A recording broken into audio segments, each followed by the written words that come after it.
Louvado seja nosso Senhor Jesus Cristo, para sempre seja louvado. Bom dia, meu irmão, minha irmã, que é o Padre Daniel, da Paróquia de Santana e São Joaquim Antônio Carlos. Hoje é dia 20 de abril, sábado. A igreja nos convida a meditar o Evangelho de São João, no capítulo 6, versículos de 60 a 69.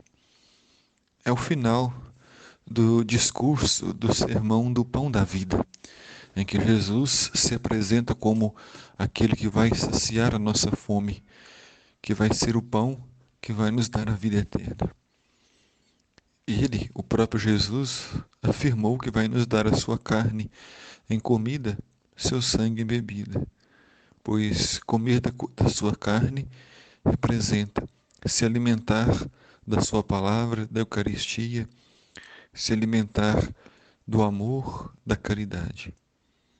Mas muitos dos discípulos de Jesus que o escutavam disseram: esta palavra é dura, é muito exigente. Quem consegue escutá-la? Aqui nós vemos um desabafo dos discípulos que seguiam Jesus, mas que percebem que a palavra de Jesus é muito dura e não preenche suas expectativas. Os discípulos e a multidão esperavam um Messias guerreiro, um Messias rei, segundo os moldes da época, rei, como foi o rei Davi, que exterminasse os inimigos a fio de espada, que fizesse a paz reinar à custa do sangue dos inimigos, do sangue dos gentios.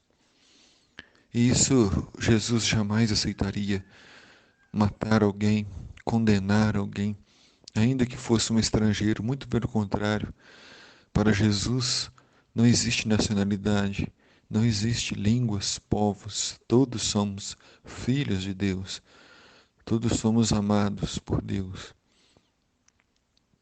E Jesus, conhecendo o coração dos discípulos e percebendo que estavam murmurando por causa disso mesmo, Jesus perguntou: isso vos escandaliza? E quando virdes o Filho do Homem subindo para onde estava antes? O Espírito é que dá vida, a carne não adianta nada. As palavras que vos falei são Espírito e vida.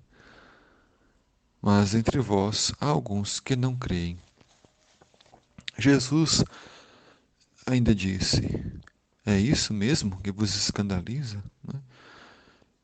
Vocês ainda não viram tudo, muito mais será visto. Vocês verão o Filho do Homem ressuscitar dos mortos. Os discípulos, eles estavam escandalizados, mas eles ainda não tinham aberto o coração para acolher a novidade de Jesus. Ainda não tinham pedido a graça da fé, da conversão, a graça de crer nesta grande novidade que Jesus trouxe.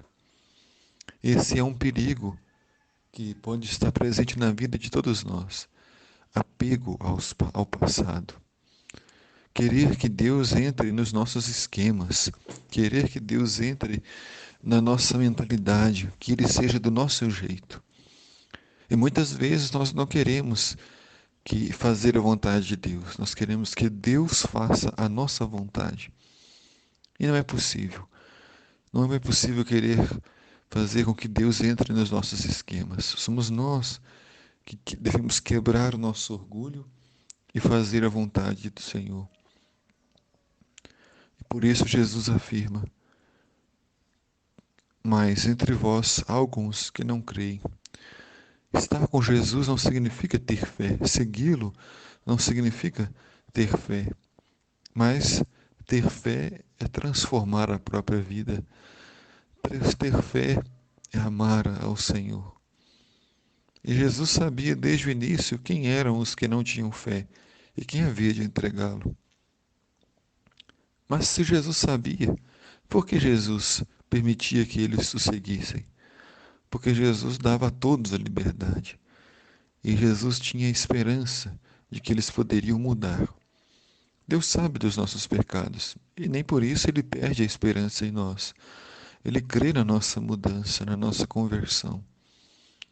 E acrescentou: é por isso que vos disse: ninguém pode vir a mim a não ser que lhe seja concedido pelo Pai.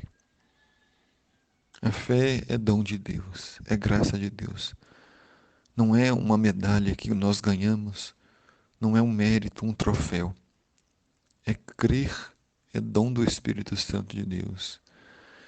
E a partir daquele momento, muitos discípulos voltaram atrás e não andaram mais com ele. Aqui um pecado gravíssimo, voltar atrás, desistir. Então Jesus disse aos discípulos: Vós também não quereis ir embora? Simão Pedro respondeu: A que iremos, Senhor? Só tu tens palavras de vida eterna. Nós cremos firmemente e acreditamos que tu és o Santo de Deus. Os apóstolos procuram permanecer fiéis, procuram perseverar, mesmo diante das dificuldades. Também nós procuremos permanecer firmes. O Senhor esteja convosco, Ele está no meio de nós.